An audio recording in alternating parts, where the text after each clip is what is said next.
ಮಗ ಸುಮ್ನೆ ಸಿನಿಮಾ ಅನ್ಕೊಂಡು ಟೈಮ್ ಯಾಕೋ ವೇಸ್ಟ್ ಮಾಡ್ತೀಯಾ? ಸುಮ್ನೆ ಯಾವ್ದಾದ್ರು ಕೆಲಸ ನೋಡೋದಲ್ವಾ? ಇಲ್ಲ ಮಗ, ನಾನು ಜೀವನದಲ್ಲಿ ದೊಡ್ಡ ಡೈರೆಕ್ಟರ್ ಆಗ್ಬೇಕು ಅನ್ಕೊಂಡಿದ್ದೀನಿ, ಆಗೇ ಆಗ್ತೀನಿ ಕಣ. ಅವ್ರ ಕರಿಯಲ್ಲ, ನೀನ್ ಹೋಗಲ್ಲ. ಇಲ್ಲ ಕಣ, ನನಗಂತೂ ಯಾವ್ದು ಪರಿಚಯ ಇಲ್ಲ. ನಿನಗೆ ಯಾವ್ದೋ ಲಿಂಕ್ ಇದ್ರೆ ಹೇಳ್ಕೊಡೋ ಸ್ವಲ್ಪ. ನನಗೆ ಯಾರೋ ಪರಿಚಯ ಇದಾರೆ, ನನಗೆ ಪರಿಚಯ ಇದ್ದಾರೆ ಇಷ್ಟೊತ್ತಿ ಆಗ್ಲೇ ನೀನ್ ಸೇರ್ಸ್ಬಿಡ್ತಿದ್ದೆ. ಮಗ, ನಾನು ಹಣೆ ಬಾರಲ್ಲಿ ಇದ್ದಂಗೆ ಆಗುತ್ತೆ, ನೋಡೋಣ. ಆದ್ರೂ ನನ್ನ ಸಾಧನೆ ಮಾತ್ರ ನಾನು ಬಿಡಂಗಿಲ್ಲ ಮಗ, ಸಾಧಿಸ್ತೀನಿ. ಆಯ್ತು ಬಿಡು, ನೀನ್ ಹಣೆ ಬರ್ದಂಗೆ ಇದ್ದಂಗೆ ಆಗ್ಲಿ. ನಡಿ ಹೋಗೋಣ, ನಡಿ.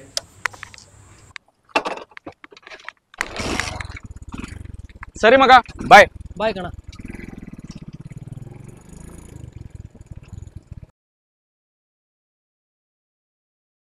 ಬರೋ ಮಗ, ಕೂತ್ಕೋ. ಟೀ ಏನಾದ್ರು ಕುಡಿತೀಯಾ? ಬೇಡ ಮಗ, ಸಿಗರೇಟ್ ತೊಗೊಂತೀನಿ. ಇಲ್ಲಿ ನೋಡೋ ಮಗ, ಕೆಲ್ಸಕ್ಕೆ ಅಸಿಸ್ಟೆಂಟ್ ಡೈರೆಕ್ಟರ್ ಬೇಕಂತ ಹಾಕಿದ್ದಾರೆ. ಹೌದಾ? ಹಲೋ ಸರ್, ನಮಸ್ತೆ ಸರ್. ನನ್ನ ಹೆಸರು ಗೋವಿಂದರಾಜ್ ಅಂತ ಹೊಸಪೇಟೆಯಿಂದ ಮಾತಾಡ್ತಾ ಇರೋದು ಸರ್. ಅದು ಅಸಿಸ್ಟೆಂಟ್ ಡೈರೆಕ್ಟರ್ ಬೇಕಂತ ಪೇಪರಲ್ಲಿ ಆ್ಯಡ್ ಕೊಟ್ಟಿದ್ರಿ ಸರ್. ನಿಮ್ಮ ಜೊತೆ ಅಸಿಸ್ಟೆಂಟ್ ಡೈರೆಕ್ಟರ್ ಆಗಿ ಕೆಲಸ ಮಾಡೋಕ್ಕೆ ನನಗೆ ಇಂಟ್ರೆಸ್ಟ್ ಇದೆ ಸರ್. ಚಾನ್ಸ್ ಕೊಡ್ತೀರಾ sir? Okay sir, okay sir, thank you sir. ಏನು ಅಂದ್ರ ಮಗ? ನಾಳೆ ಬೆಂಗಳೂರು ಬರ ಕೇಳಿದ್ರೆ ಹೋಗ್ಬೇಕು. ಹಕ್ಕಿಯೊಂದು ಗೂಡು ಬಿಟ್ಟು 100 ಮೈಲಿ ಸಾಗಿದೆ, ಕಂಡ ಕನಸು ರೆಕ್ಕೆ ಬಿಚ್ಚಿ ಬಾನದಾರಿಗೆ ಹಾರಿದೆ.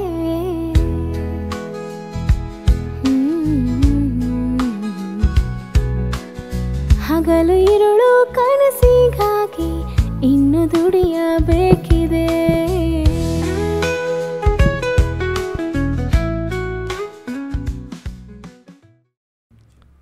ಸರ್, ಮೆಜೆಸ್ಟಿಕ್ನಲ್ಲಿದ್ದೀನಿ. ಎಲ್ಲಿ ಬರ್ಬೇಕಂತ ಲೊಕೇಶನ್ ಹಾಕ್ತೀರಾ ಸರ್? ಹಾಂ, ಓಕೆ ಸರ್, ಆಯಿತು. ಪುಟ್ಟ ಪುಟ್ಟ ಹೆಜ್ಜೆ ಇಡುತ್ತಾ ದೊಡ್ಡ ಕನಸು ಕಂಡಿದೆ. ವಿಧಿಯ ಲಿಖಿತ ಮುಂದೆ ಏನು ಕಾದು ನೋಡಬೇಕಿದೆ. ಹಕ್ಕಿಯೊಂದು ಗೂಡು ಬಿಟ್ಟು 100 ಮೈಲಿ ಸಾಗಿದೆ.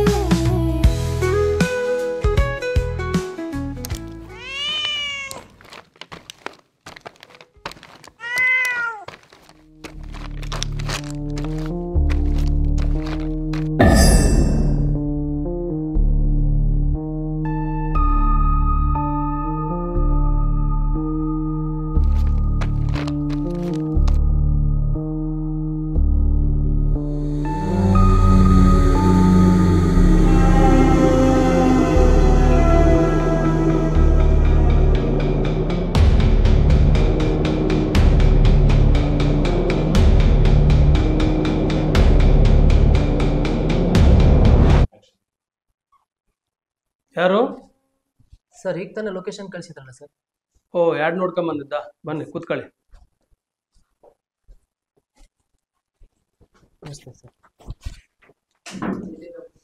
ಎಲ್ಲಿಂದ ಬಂದಿದ್ದು? Sir, ಹೊಸಪೇಟೆಯಿಂದ sir. ಹೊಸಪೇಟೆಯಿಂದನಾ? ಹಿಂದೆಲ್ಲೇ ಕೆಲಸ ಮಾಡಿದ್ದೀರಾ? ಎಲ್ಲೂ ಮಾಡಿಲ್ಲ ಸರ್, ಕತೆ ಮಾತ್ರ ಬರಿತಾ ಇರ್ತೀನಿ. ಯಾವ ಥರ ಕತೆ ಬರ್ದಿದ್ಯಾ? Sir, love story sir. ನಿನಗೆ ಲವ್ ಆಗಿದೆಯಾ? ಇಲ್ಲ ಸರ್. ಅದಕ್ಕೆ ಬರೀ ಲವ್ ಸ್ಟೋರಿ ಬರಿತಾ ಇದೀನಿ. ಹೌದು ಸರ್. ಓಕೆ, ಆಯ್ತು. 1 ಅವರಲ್ಲಿ ನನಗೆ 6 ಸ್ಟೋರಿ ಬರ್ಕೊಡ್ತೀರಾ? ಸರ್.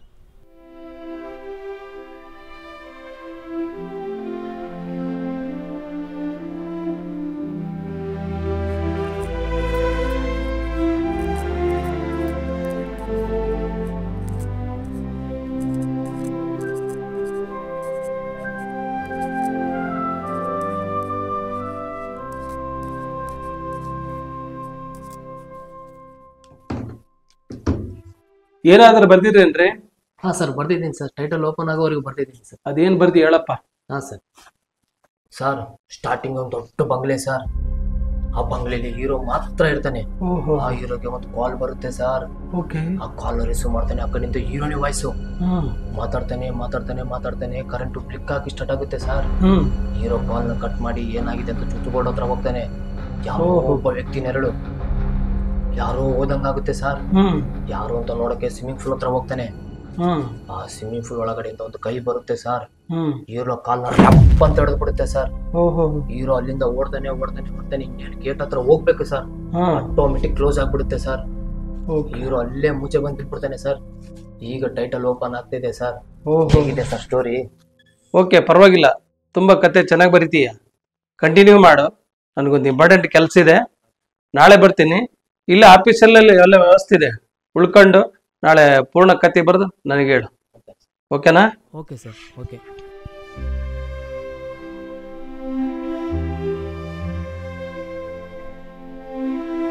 ಓಕೆ, ಬರಲಾ? ಸರಿ ಸರ್, ಆಯಿತು. Okay okay sir.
ಎಲ್ಲ ಇವನ ಕೀ ಹಾಕ್ದಂಗೆ ಹೋಗ್ಬಿಟ್ಟಾನ.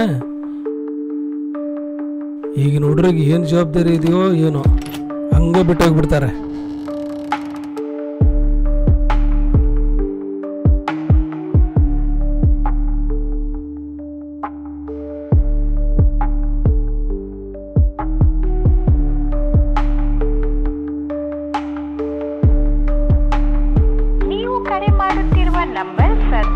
ಸ್ವಿಚ್ ಆಫ್ ಆಗಿದೆ.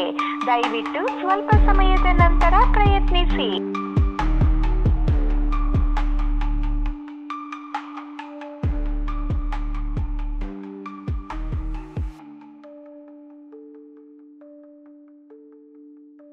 ನನ್ನ ಪ್ರೀತಿಯ ಡೈರೆಕ್ಟರ್ ಸರ್, ನೀವು ಈ ಲೆಟರ್ ಓದುವ ಹೊತ್ತಿಗೆ ನಾನು ಊರಿಗೆ ಸೇರಿರುತ್ತೇನೆ. ನಾನು ನಿಮ್ಮ ಹತ್ತಿರ ಬಂದಿದ್ದು ಜೀವನದಲ್ಲಿ ಕನಸು ಗುರಿ ಇಟ್ಟುಕೊಂಡು ಏನಾದರೂ ಸಾಧಿಸಬೇಕೆಂಬ ಹಠದಿಂದ. ಆದರೆ ನಿನ್ನೆ ರಾತ್ರಿ ನಡೆದ ಆ ಅನುಭವ ನೆನೆಸಿಕೊಂಡರೆ ಜೀವನದಲ್ಲಿ ಇನ್ನೂ ನಾ ಬದುಕಿದ್ದೀನ ಎನಿಸುತ್ತಿದೆ. ನಿಮ್ಮ ಈ ರೂಮ್ ಒಳಗೆ ಆ ಲೈಟ್ ಬ್ಲಿಕ್ ಆಗಿದ್ದು, ರೂಮ್ ಆಚೆ ನಿಂತ ಆ ಕಪ್ಪು ನೆರಳು, ಕಿಚನ್ನಲ್ಲಿ ಆದಂತಹ ಆ ಶಬ್ದ, ಅಲ್ಲಿದ್ದಂತಹ ಕೃತಿಯ ಕೈ, ಹಬ್ಬ, ಈ ರೂಮಿನಿಂದ ಜೀವ ಸಹಿತ ಬದುಕಿನ ಆಚೆ ಹೋಗುತ್ತೇನೆ ಅನ್ನೋದೇ ನನಗೆ ಅನುಮಾನವಾಗಿತ್ತು. ಅದು ಯಾವ ದೇವರ ಕೃಪೆಯೋ ಇಂದು ನಾ ಊರಿಗೆ ಹೋಗುತ್ತಿದ್ದೇನೆ. ನನಗೆ ಒಂದು ದಿನ ಮಟ್ಟಿಗೆ ಕೆಲಸ ಕೊಟ್ಟಿದ್ದಕ್ಕೆ ತುಂಬ thanks.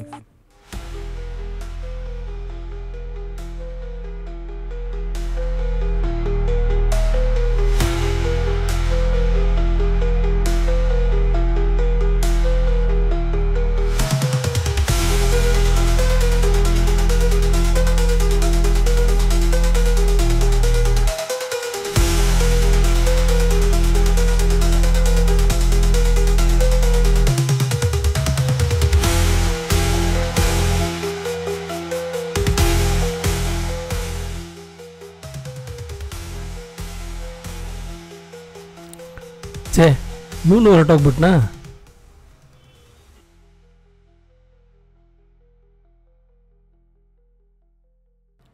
Excuse me sir, assistant director ಕೆಲಸ ಖಾಲಿ ಇದೆ ಅಂತ ಆ್ಯಡ್ ಕೊಟ್ಟಿದ್ರಿ.